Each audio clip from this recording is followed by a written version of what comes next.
Hey everyone, welcome back to the channel. Today, we're taking you on an unforgettable journey through Jasper National Park after the devastating wildfires that swept through this incredible landscape.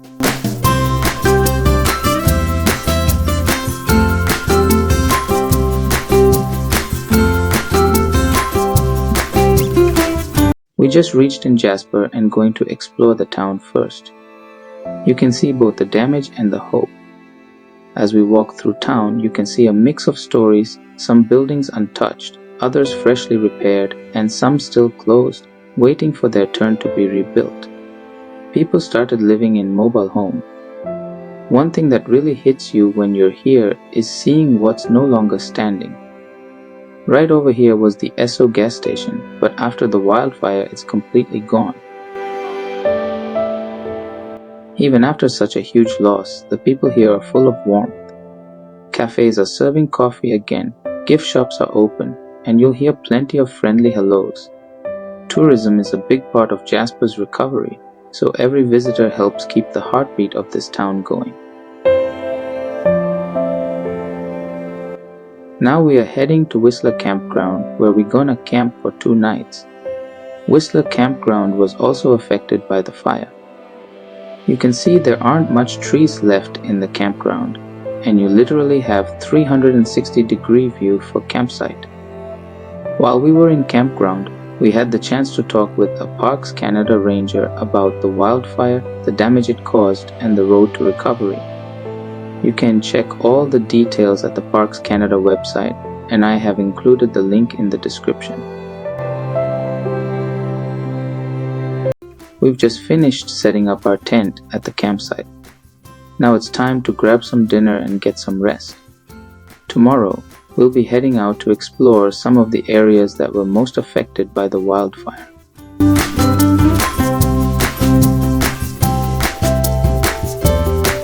Good morning everyone.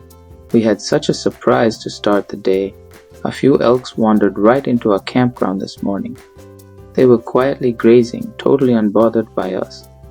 It was such a peaceful moment. Just watching wildlife up close like this reminds you that Jasper really is their home and we're just visitors. What a way to kick off our day before heading out to explore Edith Cavell Road. Today we're driving along Highway 93A towards Edith Cavell, one of my absolute favorite spots in Jasper. But as you can see, this entire area has been completely devastated by the wildfire. Everything is gone. The forest that once surrounded this road is just blackened remains. Even the entrance sign is burnt, and the road is now closed due to the risk of landslides. It's heartbreaking to know we can't access one of the most iconic places in Jasper anymore. From here, we continued our journey towards Athabasca Falls. The drive itself is tough to see. The road is lined with damaged trees, or rather the absence of them. No shade, no forest, just openness. We stopped at a picnic area near the river before heading to the falls.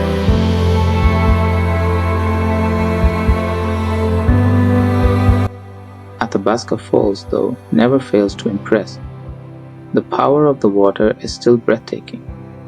But walking the trail feels different now. The forest cover is mostly gone, and only a handful of trees are left, leaving everything wide open. Unfortunately, the canyon trail was closed.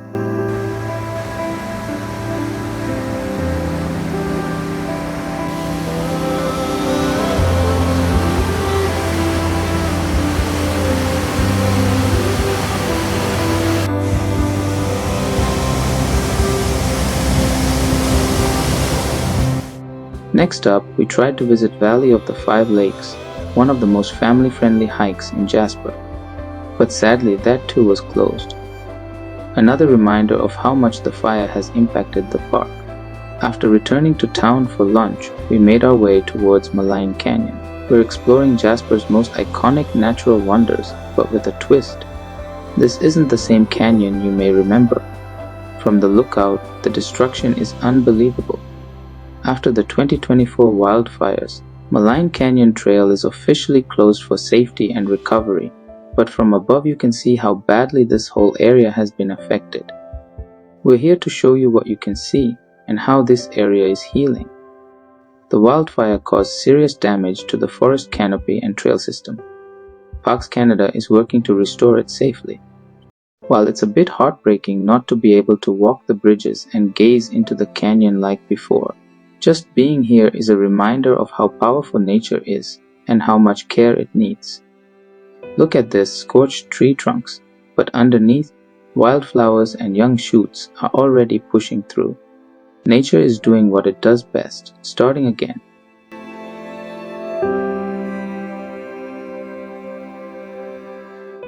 The good news though is that if you keep driving about 5 kilometers further towards Maligne Lake, everything looks as beautiful as before. The forest is intact, the views are stunning, so that drive is still well worth it. Later, we stopped at Lake Annette and a viewpoint near the Fairmont Lodge. The view from the viewpoint is untouched and still amazing.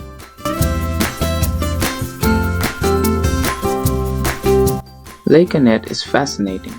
On one side of the lake, the trees are completely burnt, while the other side looks untouched. It's like the fire couldn't cross the water.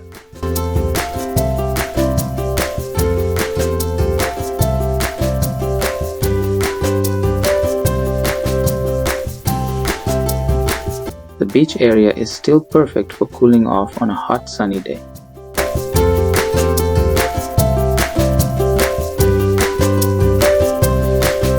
Now we're heading to one of the most relaxing spots in Jasper National Park, Miette Hot Springs. Nestled deep in the Fiddle Valley, these are the hottest natural hot springs in the Canadian Rockies. The drive up here is absolutely beautiful, winding roads, tall cliffs, and if you're lucky, you might spot some wildlife like bighorn sheep or elk along the way.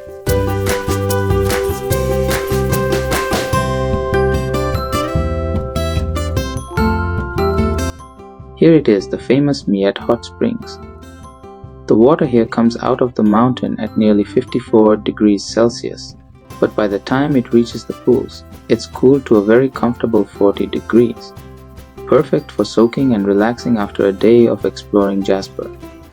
This is the best part, just sitting back, soaking in the mineral-rich water, and enjoying these incredible mountain views all around. Honestly, it feels like nature's own spa. From here you can start one of the famous hikes in the area, Sulphur Skyline, that takes you up to the top, and you can have a really amazing view of valley and the hot springs. We are finishing our day here and going back to Campground. See you tomorrow. Good morning everyone. Our first today is Old Fort Point, one of Jasper's classic viewpoints. The hike up is short but steep, and once you're at the top, the views are incredible. From here, you can see the Athabasca River winding through the valley, Jasper Town side, and even the surrounding peaks. Totally worth the climb. Next up is Beavert Lake, honestly, one of the most beautiful lakes in Jasper. Look at this color, it's this stunning shade of green-blue, and the reflections of the mountains make it picture perfect. It's a great place for a peaceful walk, or even renting a canoe if you have time. Same as Annette Lake, some of the part has been burned here, but the beauty of lake is still unmatched. Now we're at Pyramid Lake, one of Jasper's most iconic spots. Pyramid Mountain stands right behind, creating this postcard view. The little wooden bridge leads out to Pyramid Island, which is a perfect place to relax and take photos. In the morning or evening, the reflections here are unreal. Pyramid Lake Resort offers a rental if you like. They have canoe, kayak and paddleboat to rent. The Pyramid Beach is amazing to relax and perfect to dip in the water on a hot sunny day. And to finish the day, we're hitting the Beauty Creek hike. This trail takes you along a series of waterfalls that cascade through a narrow canyon, and it's way less crowded compared other places, but just as impressive. The sound of rushing water and these hidden falls make it feel like a true hidden gem. Please check out the full vlog on the Beauty Creek Trail on our channel later.